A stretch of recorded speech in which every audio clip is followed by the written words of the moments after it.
Fala aí, meus caros, minhas caras, tudo bom? Como vocês estão? Hoje eu gostaria de começar aqui a falar sobre esse livro com a citação de uma música, né? Eu acho que eu vou deixar isso como tradição do canal, tá? A música, no caso, é a Revolution One dos Beatles, tá? E ela fala assim, né? You say you want a revolution.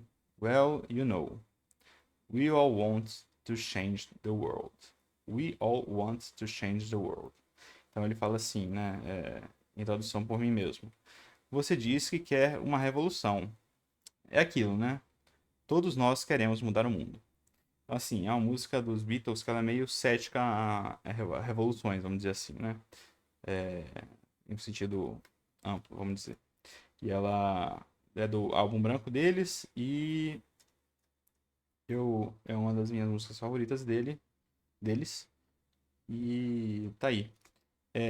Então, o que, que tem a ver? A gente vai ver o que tem a ver essa citação com esse livro durante o vídeo. Primeiro, falando um pouco do livro, né? O livro 18 de Brumário, de Luiz Bonaparte, ele tem esse título um pouco grande, né? É do Karl Marx. E ele é um livro de análise política e histórica de acontecimentos da metade aí, mais ou menos, da França, tá? Ele é bem depois da Revolução Francesa, tá? A gente vai dar uma revisão da história. E já é de outro Napoleão, não é o Napoleão que é o conhecido, o mais conhecido lá, o primeiro Napoleão. Que ele fala Luiz Bonaparte, né? Ele nem chama de Napoleão no título. Então, esse é um livro de análise política, ele é muito recomendado para ir pelas internets, né? Como introdução à literatura marxista. Eu já tinha lido o Manifesto Comunista, né? E decidi começar por ele, porque eu gosto mais da parte de história e tal. Não quero entrar ainda no Capital, na teoria econômica dele. Então, vamos lá, ser introduzido aí pelo Desânimo Mário. Inclusive, a gente tem duas versões desse livro aqui em casa. Tem essa versão da Boitempo, que é a primeira que eu mostrei, e essa outra aqui, que ela tem a preparação da Sabrina Fernandes e que é da editora Paz e Terra. Ela são traduções diferentes, tá, da obra de Marx, mas eu li esse aqui, que a tradução é do Nélio Schneider. Nélio Schneider. E aí, você vê que tá todo anotado até. É, a, por onde começar, né? É, Bom, esse livro ele foi muito influente, né? Continua sendo muito influente até hoje, porque ele é usado como parâmetro assim para se analisar algumas coisas que acontecem ou que reacontecem assim, né? Às vezes. Tem algumas citações famosas do Marx nesse livro, tá? A gente vai olhar algumas. E conforme os anos foram passando, ele se mostrou bem uma boa análise do que aconteceu ali naqueles anos, né? Ele pega ali de 1848 até 1851 a história política da França nesse período, principalmente ali em Paris. Bom, do que se trata o livro, então, né? Vamos primeiro fazer um preâmbulo político, preâmbulo político do que tinha acontecido antes, né? Como vocês bem sabem, aconteceu, bom, ou poderiam saber, né? É, Aconteceu a Revolução Francesa, né, em 1789, que foi uma revolução assim que estourou lá por conta de várias questões aí envolvendo o reinado autoritário e em completa falência que havia, né? Então, com isso, a queda do rei, da rainha tal, tem toda a parte do terror, parte do parlamento ali e tal. Mas, enfim, a Revolução depois ela é derrotada, certo? E ela é substituída por Napoleão. O que acontece? Durante essa revolução, eles eram tão revolucionários que eles criaram um novo calendário para a França, tá? E nesse novo calendário, que começava a partir do dia da Revolução, o primeiro dia da Revolução, o 18 de Brumário era um dia, né? Brumário era um mês. E aí, por isso que é 18 de Brumário, só que de Luiz Bonaparte. Porque o que acontece? O primeiro Napoleão, ele dá o golpe lá, junto com parte da sociedade francesa, para derrubar a Revolução Francesa em 1799. E ele dá justamente nessa data, 18 de Brumário. O título do livro faz referência ao Luiz Bonaparte, que é, no caso, o sobrinho do Napoleão, que vai dar o próprio golpe lá em 1851. Então, o 18 de maio de Luiz Bonaparte, na verdade, não é na data do golpe do Luiz, é a data do golpe do primeiro Napoleão. Ou seja, né, já para fazer uma confusão aí, tá? Então, o 18 de Brumário é como se fosse o golpe do sobrinho, o golpe do Luiz Bonaparte. Então, fechando essa parte, né, Napoleão sobe ao poder, aí ele cai e volta a uma monarquia curta, depois o Napoleão volta, e aí ele cai curtamente também, por pouco tempo, ele fica por pouco tempo, e aí volta uma monarquia. Isso, outra monarquia, né? Eu acho que são até descendentes e parentes da primeira, mas enfim. Vem outra monarquia de 1815 a 1830. E aí, em 1830, tem uma outra monarquia ainda. Então você vê que os caras, né, não queriam largar a mão da monarquia. Aí, em 1830, vem mais uma monarquia, e aí, finalmente, em 1848, ocorre uma segunda revolução. Segunda, né? Assim, se você considerar que a Revolução Francesa original é de 1789 e a primeira, essa é uma segunda revolução que cria aí uma segunda república, certo? E a análise da vida dessa república, de como o poder se configurou ali com os personagens e tal, que o Marx vai analisar. Ele vai analisar ato por ato, acontecimento por acontecimento, desde o começo da Segunda República, com a Revolução, até o golpe de Napoleão III, o golpe de Luiz Bonaparte, que é em 1851. Nesse processo aí da República, primeiramente, tem uma tentativa de tomada de poder de socialistas, né? Que ela é amplamente esmagada, ocorrem inclusive muitas mortes. E aí tem uma eleição que ela não é com voto universal, que a gente conhece hoje, né? Mas tem uma eleição, ela e elege Luiz Bonaparte. Aí o que acontece? Ele vai aos poucos destruindo as instituições, destruindo a confiança entre as várias partes da política francesa, e aos poucos ele vai ganhando poder e concentrando poder militar, certo? Até que ele dá o golpe em 1851, lá em dezembro, né? E aí eu já falei basicamente toda a história do livro, tá? O livro ele compreende só esses três anos e pouquinho, porque é do início de 1848, né, até o final de 1851, até a, a, a con- o, con- quando o golpe se torna concreto, né? Quando o golpe de Napoleão III se torna concreto. Inclusive, ele é o terceiro, porque existiu o segundo, que era o filho do Napoleão I, tá? Mas esse não chegou a ser rei, nem imperador, nem nada. Mas aí o golpe que ele dá em 1851 é declarando um segundo império, né? O segundo império da França, o primeiro foi o do Napoleão, e esse ele declara o segundo império francês, dando um golpe aí com várias forças militares, vamos dizer assim, de extrema direita. Eu sei que não é bem aplicável ao contexto, mas a gente pode dizer assim, tá? Não era fascismo ainda, porque não existe essa, essa, essa designação, não existe esse conceito ainda, mas ele dá um golpe contra-revolucionário, é um golpe de extrema-direita, um golpe militar, um golpe que ele é conservador, chauvinista e etc. Né, com aquele nacionalismo meio, meio não, completamente fake, né, e etc. Então, ele dá esse golpe e aí ele passa 20 anos no poder, mais de 20 anos no poder, contando a parte que ele foi eleito, assim, segundo as regras, né? Então ele só sai do poder lá em 1870. Então são 20 anos aí de história da França que eles viveram sobre uma. Não vou dizer acho que ditadura se encaixa, tá? Mas o termo que ele usava era império. O pessoal usa império, né? Como um imperador. Bom, o objetivo do Marx nesse livro, né? Como eu vejo que é uma tentativa de aplicar a análise dele de divisão de classes e de economia, etc., a um caso concreto que ocorre ali perto de onde ele mora, no caso, eu não lembro agora se ele está na Alemanha ou se ele está na Inglaterra, tá? Isso aí eu não sei quando ele escreve. Mas é um caso ali europeu e tal, e ele analisa tintim por tintim, pessoas por pessoas, quem fez o quê, por que fez o quê e tal. E ele aplica as premissas dele de divisão de classes da sociedade como chave para a gente entender essas escolhas que as pessoas têm, as consequências e etc. Certo? E aí, eu acho que ele faz isso muito bem, tá? Não vai caber eu narrar aqui todos os fatos, tá? Porque é o livro inteiro falando de fatos e de personagens. Então tem o Charganier lá, que é o general e tal, aí tem o outro general, aí não sei o quê. Enfim, é uma bagunça realmente, porque, tipo, era 500 pessoas no parlamento e cada uma tinha várias facções, etc. E tal, e aí esse parlamento no final é dissolvido, enfim.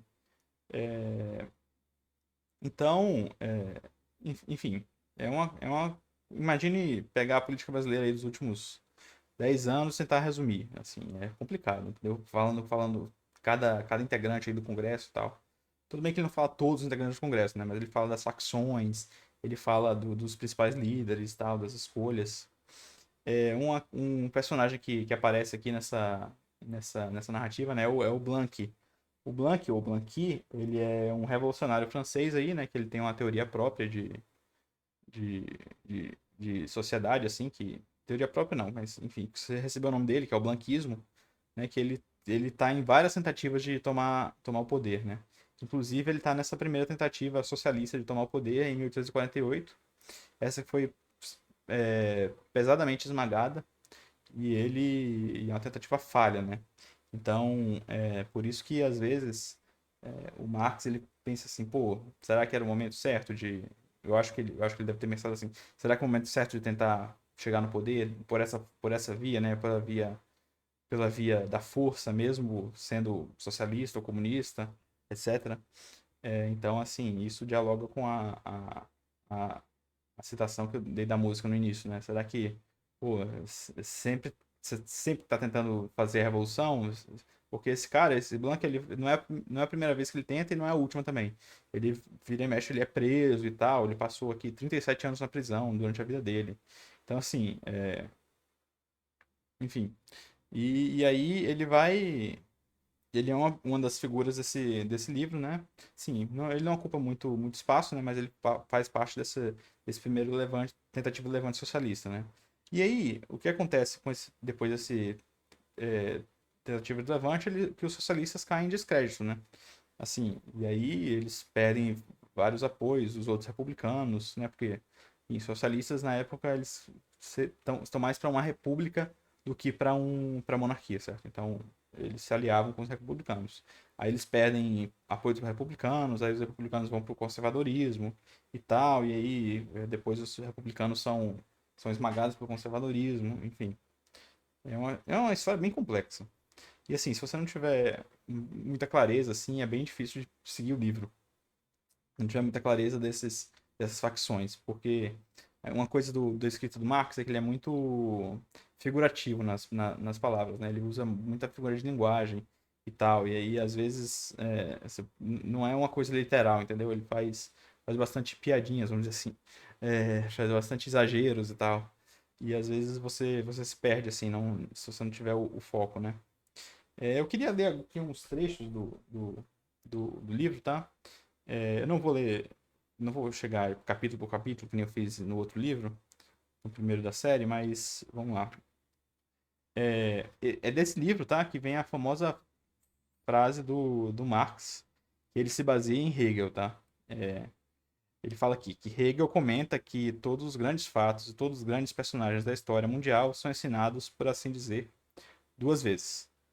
Ele se esqueceu de acrescentar a primeira vez como tragédia e a segunda como farsa. Ou seja, é aquela história de a história se repetir, primeiro como uma tragédia, né? Uma coisa lamentável, e segundo como uma farsa, né? Uma coisa mais lamentável ainda, vamos dizer assim, né? Uma falsidade. Ele se refere aí ao golpe do Napoleão I e aí o golpe do Napoleão III, né? O sobrinho como o tio, né? Então, é, vamos lá, vamos lá, vamos lá. Tem mais uma citação aqui que quero apresentar. É, ele fala que uma coisa que ele critica na Revolução, né, nessa primeira de 848, é que não é do passado, mas unicamente do futuro que a Revolução Social do século XIX pode colher a sua poesia. Ou seja, ele está dizendo aí de onde as pessoas devem tentar pegar suas inspirações, certo? Então, isso eu vejo como uma, uma crítica, um conselho assim para próximas revoluções. Aqui também, bem no início do livro, ainda, ele fala aqui do segundo domingo de mês de maio de 1852. Este segundo domingo do mês de maio de 1852 havia se transformado em ideia fixa, em dogma dentro das cabeças. Isso é uma coisa que o Marx ele bate várias vezes no livro, tá? Porque depois da primeira eleição do Luiz Bonaparte, do Napoleão III, era para se ter uma próxima eleição, né, que não incluiria ele, em 1852, né? Então, assim, muitas pessoas acreditaram muito nessa eleição, como, não, quando for a eleição a gente vai dar a volta por cima e tal. E não foi o que ocorreu, né? Porque o golpe veio antes e fechou a eleição antes. Então, isso serve de lembrança aí para nós aqui no nosso campo, tá? Que não ficar de eleicionismo, né? Ficar só com fé no voto no dia da eleição e tal, porque as coisas podem degringolar para pior muito antes. Inclusive aí pro pessoal aí que tá. Eu vejo bastante isso no. Eu frequento bastante o Reddit, né? E eu vejo muita gente falando assim, não, quando daqui a 4 anos a gente tira o Trump de lá na eleição tal. Aí eu vejo, será? Será que tira? Será que vai chegar? Enfim, vou deixar essa no ar aí. Outra parte que ele fala sobre esse levante de 1848, tá? De maio de 1848, esse esmagado pelo Estado. Do lado do proletário parisiense não havia ninguém além dele mesmo. Então, ele fala aqui que 3 mil insurgentes foram trucidados após a vitória, 15 mil foram deportados sem julgamento. Aí está escrito aqui, insurreição de junho, então eu errei, não é maio, é junho de 1848, certo? Enfim. Não, começa em maio, tá? Tentam dispersar a força em maio, mas aí foi revolta do proletário em 23 a 26 de junho. Tá, detalhes. Vamos ver se tem alguma mais citação aqui mais pra frente. Essa aqui é bacana também. Essa ele fala sobre os discursos do Napoleão III, tá? Vocês vão ver que bate com várias figuras aí atuais, né? Mas os seus discursos oficiais sobre ordem, religião, família e propriedade, proferidos publicamente diante dos cidadãos, tendo respaldo dado pela sociedade secreta dos Schufterles e Spielbergers, assim, dois personagens aí de uma peça, tá? A sociedade da desordem, da prostituição e da roubalheira. Isto é Bonaparte em pessoa como um autor original e a história da sociedade 10 de dezembro é a sua própria história. O que acontece, né? A sociedade 10 de dezembro era uma sociedade meio secreta, assim, né? Que ele controlava, era uma galera que ele controlava, né? Que era muito do time, era o time dele. Então, o Marx está dizendo aqui, né? Apesar do seu discurso oficial, né? Quem estava do lado dele era a galera da prostituição, roubalheira e desordem. Não imagino com quem a gente pode fazer esse paralelo aí, tá? Bom, aqui no final do livro já, tem mais uma citação que eu separei aqui. Bom, aí foi aí que ele, no final do livro, já tá foi perto do golpe, né? O Marx fala assim também bradou a burguesia francesa após o coup d'État. O único que ainda pode salvar a sociedade burguesa é o chefe da sociedade 10 de dezembro, ou seja, Napoleão. Só o roubo pode salvar a propriedade, só o perjúrio pode salvar a religião, só a bastardia, a família, só a desordem, a ordem. Ou seja, esse caráter aí é completamente hipócrita, né, do salvar a sociedade que a burguesia apoia, né, o golpe do Napoleão. Então, assim, né, paralelos na história, a gente pode traçar muitos. E, inclusive, essa citação aqui, ela remete a essa Sociedade 10 de Dezembro, né? Que era o grupinho de Napoleão. É, enfim, acabou as citações aqui que eu queria. Vamos ver aqui. A gente pode passar agora para as conclusões. Esse vídeo vai ser mais rápido, tá? Pô, mas falei mais rápido. Já tem 20 minutos o negócio. É, eu achei um livro muito bom, tá? Gostei muito. Para quem gosta de história, para quem se interessa um pouco por esse período. Porque o que acontece, né? Para você entender melhor o livro, você precisa estudar um pouco da história, né? Precisa saber quem são os monarquistas, por que que tem dois tipos de monarquista, né? Teve duas monarquias antes, tal. Aí você vai adentrando um pouco na história, né? Você volta até a Revolução Francesa, pelo menos, ali para entender mais ou menos o que está acontecendo. Então, para quem quer se aventurar aí, né, eu recomendo passar um pouco pela, pela história francesa da época, tá? Eu acho que o Marx fez um trabalho muito bom, né, uma tentativa, né, de explicar essa história da França pela lente dele, né, ou seja, a lente da visão de classes, né? Então, toda hora ele fala de proletariado, burguesia, monarquistas, fala de lupen proletariado também, né? Então, assim, eu acho que ele conseguiu, assim, fazer uma obra muito, muito, muito boa. É, e assim, e tudo sem você falar absolutamente, entendeu? Ele vai e fala o nome das pessoas. Ele fala, não sei quemzinho fez besteira. Ele não fala assim, fez besteira, né? Mas ele fala, não, teve covardia aqui por parte de não sei quemzinho, teve erro aqui por parte do outro. O outro ali achou que fosse o rei da cocada preta e aí uma rasteira. Enfim, ele faz as figuras de linguagem, né? Inclusive, ajuda a obra a ser colorida, assim, não ser um simples artigo de paper, assim, uma coisa assim. É uma obra narrativa também. Eu acho esse um aspecto bastante interessante da obra dele. Eu não sei qual livro de Marx eu vou ler proximamente, mas eu provavelmente devo ler o Anti-Düring do Engels, assim, um livro de marxismo, tá? Assim, aí eu provavelmente devo ler o Anti-Düring. É, mas do Marx mesmo eu não sei qual que seria o próximo.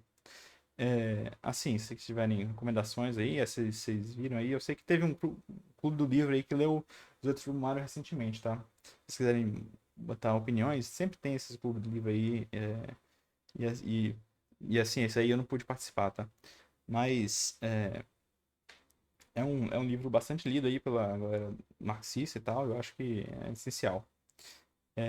Bom, era isso aí.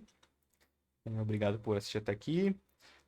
Espalhe esse vídeo com o seu namorado, com sua namorada, com seu pai, sua mãe, seu cachorro, seu primo, seu sobrinho. Sobrinho que o Napoleão é do Napoleão, né? O primo também, tem um Napoleão que é primo do outro. E é isso aí. Curta, é, sininho, comente para engajar o algoritmo e tal. Tem um negócio que é hypar agora o vídeo, né? Você pode hypar meu vídeo, olha só. Dá uma hypada aí no vídeo. E aí, é isso aí, galera. Obrigado, hein?